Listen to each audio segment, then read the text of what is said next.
बिस्मिल्लाहिर्रहमानिर्रहीम। अस्सलाम वालेकुम। न्यूज़ बॉक्स के साथ मैं हूँ राशिदा और मैं हूँ नजर डालते हैं अपने।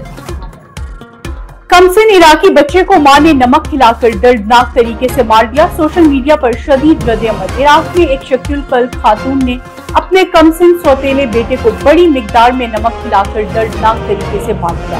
गैर मुल्की मीडिया रिपोर्ट्स के मुताबिक इराकी शहर बगदाद से ताल्लुक रखने वाली एक सौतेली मां उजरा अल जनाबी ने 7 साला बेटे मूसा विला को इंतहाई अजियत देते हुए कत्ल कर दिया।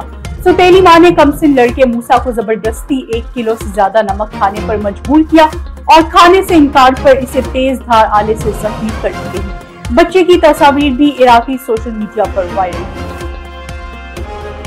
केपीके के 14 अजला में 9 और 10 मुहर्रम हराम को मोबाइल सर्विस बंद रखने का फैसला।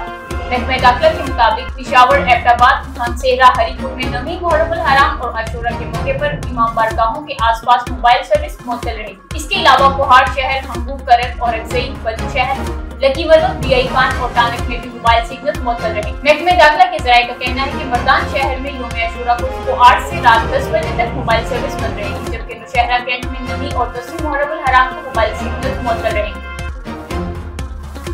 भारत में बेरहम वालिदैन ने आईफोन खरीदने के लिए अपने 8 माह के बेटे को फरोख्त कर दिया। भारतीय मीडिया रिपोर्ट्स के मुताबिक मगरबी बंगाल के जिला परगनास में मियां बीवी ने इंस्टाग्राम रील्स बनाने के लिए आईफोन खरीदने के लिए अपने 8 माह के बेटे को बेच दिया। पुलिस के मुताबिक ये वाकया हफ्ते को इस वक्त सामने आया जब पड़ोसियों ने जोड़े के पास आईफोन देखा। पड़ोसियों को शक हुआ क्योंकि खानदान का बमुश्किल ही गुजारा होता था और ऐसे में उन्होंने आईफोन ले लिया। पड़ोसियों ने जोड़े से इनके बच्चे के बारे में पूछा, जिस पर इन्हें बताया गया कि शीखवार बेटा एक रिश्तेदार के पास है।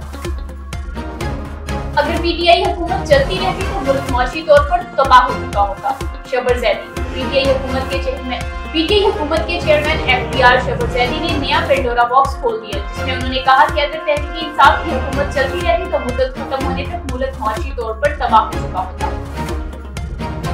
इंडिया में चावल की बरामदात पर पाबंदी से पाकिस्तान को फायदा हो सकता है। पिछले जुमे के दिन मुझे दोस्तों से मालूम हुआ कि आसपास के स्टोर्स में चावल की कमी है। मैंने सोचा कि अफवाह है, क्योंकि मैं जानता था कि इंडिया में चावल की पैदावार अच्छी होती है, इसलिए ऐसा नहीं हो सकता।